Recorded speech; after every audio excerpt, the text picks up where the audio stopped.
Good evening students, welcome to the class of PSC Simplified Economics।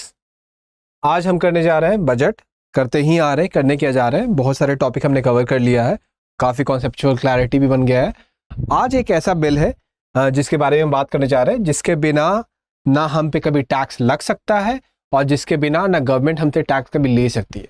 यह bill अगर government present नहीं करती है पार्लियामेंट में तो गवर्नमेंट के पास कोई अधिकार नहीं रहता है कि वो हम पे इनकम टैक्स लगा सके या कोई भी अदर फॉर्म ऑफ टैक्स लगा सके। ठीक है, तो ये वो जरिया होता है जिसके थ्रू गवर्नमेंट अपना रेवेन्यू साइड लाइक गवर्नमेंट खर्च करती है, गवर्नमेंट हमसे पैसा लेती है। ठीक है, यही दो सोर्स होता है ना गवर्नमेंट के पास इनकम का, फ्लो ऑफ मनी का। तो वो जो गवर्नमेंट के पास अंदर आने वाला जो फ्लो है वो इस बिल के थ्रू आता है। तो इस बिल को हम लोग क्या कहते हैं? फाइनेंस बिल कहते हैं। अब क्वेश्चन ये आता है कि इस बिल को अगर हम लोग फाइनेंस बिल कहते हैं तो फिर मनी बिल क्या होता है? कि अरे मनी बिल में भी तो हम लोग कुछ ऐसा ही बात कर रहे थे कि उसमें हम टैक्स को ऑल्टर कर सकते हैं, अमेंड कर सकते हैं, रिमिट कर सकते हैं, मतलब अलग अलग वर्ड था, फिर लोन के बारे में था। तो फिर वो क्या कह रहा था? वो तो 110 वाला आर्टिकल था।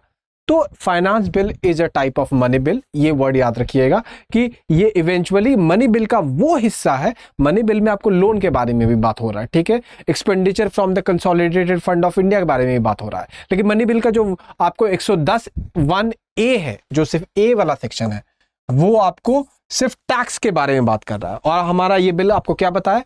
टैक्स के बारे में बात कर रहा है। तो इसीलिए ये आपको वो मनी बिल बन जाता है। क्यों? क्योंकि जब 110 जो 1(a) है आपको ये टैक्स के बारे में बात कर रहा है, ये टैक्स के बारे में बात कर रहा है, तो ये हमारा मनी बिल बन गया। सिंस मनी बिल में आपको और भी आपको जैसे डेप्ट वाला मतलब लोन लेने वाला, खर्च from the consolidated fund of India, और भी कुछ कुछ सेक्शन है मनी बिल के, तो वो इस सेक्शन में नहीं है, वो हम आगे देखेंगे उसका इंप्लीकेशन क्या होता है। तो ये पहले हमारा क्लियर हो गया कि ये एक मनी बिल है, तो ये हमारा कॉन्सेप्ट क्लियर है। ठीक है, अब ये फाइनेंस बिल आपको, अच्छा मैंने यहाँ पे लिखा ही है आपको जो मैं अभी समझा रहा था।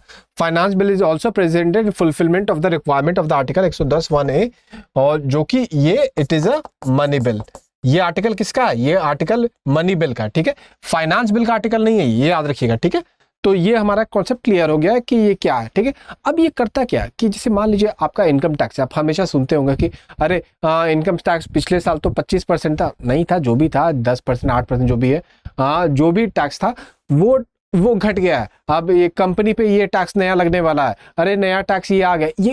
ये गवर्नमेंट क्या अपने आप कर सकती है? नहीं, गवर्नमेंट को पार्लियामेंट को प्रूव करना होता है कि देखिए हम ये टैक्स नया ला रहे हैं, आप इसके लिए हमको परमिशन दीजिए। ये प्रोसीजर कैसे होगा? ये बिल पास करके होगा। ये बिल अगर पास हो गया तो ये एक्ट बन जाएगा, एक्ट बन गया तो गवर्नमेंट के पास ताकत आ गया कि अब आप जो टैक्स इसमें बात किए थे वो आप डाल सकते हैं। ठीक है, तो डिटेलिंग द इम्पोजिशन, वही जो लाइन है उसका। फिर it also contains other provision relating to the budget that could be classified as the money bill. तो अब क्या ये सिर्फ इसी के बारे में बात कर रहा है, टैक्स के बारे में? नहीं, इसमें कुछ और भी सेक्शन होते हैं जो कि मनी बिल का ही हिस्सा है, उसके बारे में भी बात करता है। तो ये भी हमें ध्यान में रखना है। ठीक है, जो भी आपको बताया कि ये एक मनी बिल है। ठीक है, ये हमारा 2023 का बजट का फाइनेंस एक्ट है।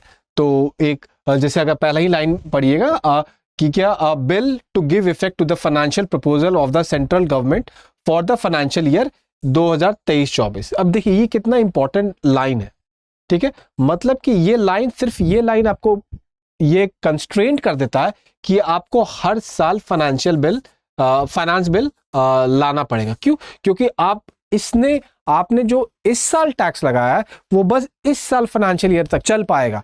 जो आगे टैक्स लगाना है उसके लिए आपको फिर से बात करना पड़ेगा। ठीक है, और फिर उसके बाद वही जो लीगल आपको लैंग्वेज होता है कि हमारा ये वाला साल चल रहा है, ये अगर पास हो गया तो इसको हम लोग फाइनेंस एक्ट कहेंगे, और तुरंत ही सीधे काम पे आ गए गवर्नमेंट कि तुरंत ही पहले ही पन्ने में टैक्स लगाना चालू कर दी। और ये शायद 280 पन्ने का डॉक्यूमेंट है, तो सोचिए कितना सारा डिटेल्ड स्क्रूटिनी होता है और टैक्स के बारे में बताया जाता है। ठीक है, अब ये बड़ा इंपॉर्टेंट डायग्राम है। अगर इसको देखिएगा, दो टाइप के आपको हम लोग, जैसे अगर आप मेरा पुराना क्लास देखें तो ये एक एप्रोप्रिएशन बिल है।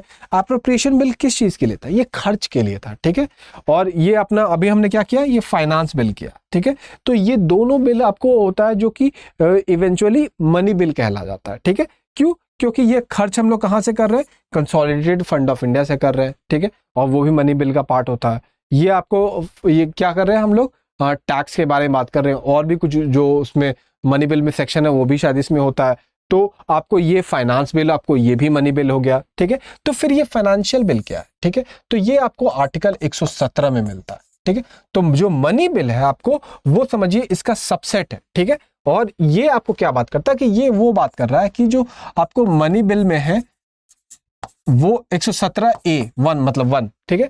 ये जो मनी बिल में टॉपिक है वो तो बात करता ही है, प्लस कुछ और भी बात करता है, ठीक है। जैसे मान लीजिए, मैं एग्जांपल के लिए दे रहा हूं कि मान लीजिए आपको आरबीआई में कुछ चेंज करना है, ठीक है। अब वो तो मनी बिल का हिस्सा नहीं है, ठीक है। मान लीजिए आपको दूसरा कोई रेगुलेटर ले लीजिए, पेंशन का पफार्डा पीएफआरडी को चेंज करना है, या कोई ऐसा इकोनॉमिकल काम करना है जो कि मनी बिल का हिस्सा नहीं है, ठीक है।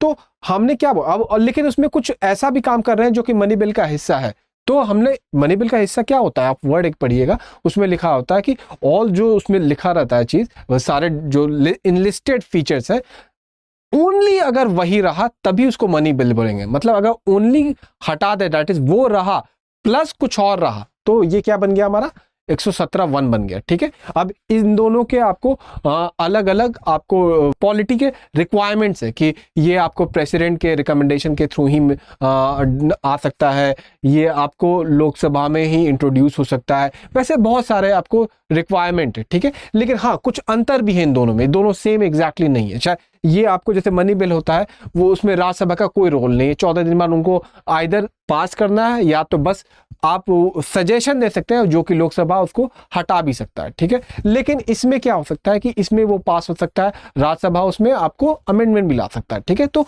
ये कुछ डिफरेंसेस है, ठीक है। अब दूसरा आता है 117(3), ठीक है। ये अब ये क्या है फैम, अब ये बोलता है कि हम कंसोलिडेटेड फंड ऑफ इंडिया से जो खर्च होता है उसके बारे में बात करेंगे, बट वो खर्च के बारे में बात करेंगे जो कि 110 में डील नहीं हुआ है, ठीक है।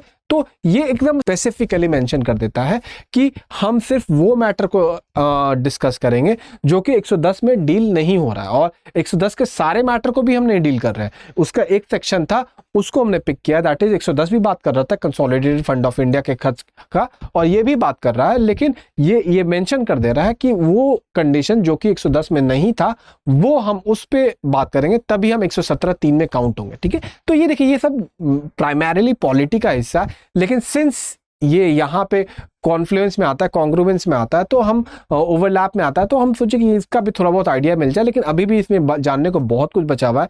आप पॉलिटी पढ़ते होंगे तो आपको पता होता ही होगा कि 117(1) और 117(3) में क्या अंतर है, यहाँ पे भी आपको काफी अंतर मिल जाएगा, ठीक है। तो हमें बस यहाँ पे ये जानना था कि फाइनेंस बिल का काम क्या है, और फाइनेंस बिल को फाइनेंशियल बिल से आप कंफ्यूज ना कर जाइए, ये सबसे इंपॉर्टेंट मेरा मतलब अप्रोच था कि ये आपको पता हो, ठीक है। ये जो बिल है हम जिससे हम टैक्स जनरेट करवा रहे हैं, ये एक मनी बिल है, ठीक है, याद रखिएगा। एप्रोप्रिएशन बिल भी एक मनी बिल, ठीक है। और जो हम फाइनेंशियल बिल जो कि 117(1) और 117(3) की बातें कर रहे हैं वो आपको अलग पर्पस करता है, ठीक है। तो ये बात आप हमेशा याद रखिएगा, ठीक है। जैसे 117(1) और फाइनेंस बिल में क्या अंतर हो जाएगा, तो आप बोलिएगा कि ये तो सिर्फ मनी बिल के मैटर को डील कर रहा है, लेकिन 117(1) क्या कर रहा था, मनी बिल के कुछ मैटर को तो डील कर ही रहा है, साथ में कुछ और भी मैटर को डील कर रहा है। वो साथ वाला मैटर इसमें आएगा नहीं आएगा, क्यों, क्योंकि फिर तो वो मनी बिल हो जाता। तो ये आप समझ रहे ना, मैं अंतर दिखाना चाह रहा हूं, और ये तो एकदम ही डिफरेंट हो जा रहा है कि ये तो टैक्स की बात ही नहीं कर रहा है, ये आपको बस expenditure from the consolidated fund of India के बारे में बात कर रहा है, जो कि मनी बिल भी बात करता है। लेकिन फिर डिस्टिंग्विश कहां हो जा रहा है फिर, तो ये बोल देता है कि हम उन खर्च के बारे में बात कर रहे हैं जो कि 110 में काउंटेड नहीं है, ठीक है। तो ये आप एक ब्रॉड डिफरेंस समझ गए होंगे, ठीक है। तो चलिए, लाइक करिए, सब्सक्राइब करिए, शेयर करिए, कम्युनिकेट करिए। आपको भी अच्छा लगा होगा वीडियो तो अपना अप्रिसिएशन दिखाइए। जिस डायरेक्शन में हमें जाने के लिए बोलिएगा, जो बोलिएगा कि आपका ये डाउट है, हम उस डाउट को एड्रेस करेंगे, बिकॉज अगर आपके प्रॉब्लम को हम लोग सॉल्व कर पाएंगे तो हमारा पर्पस सर्व होता है, ठीक है।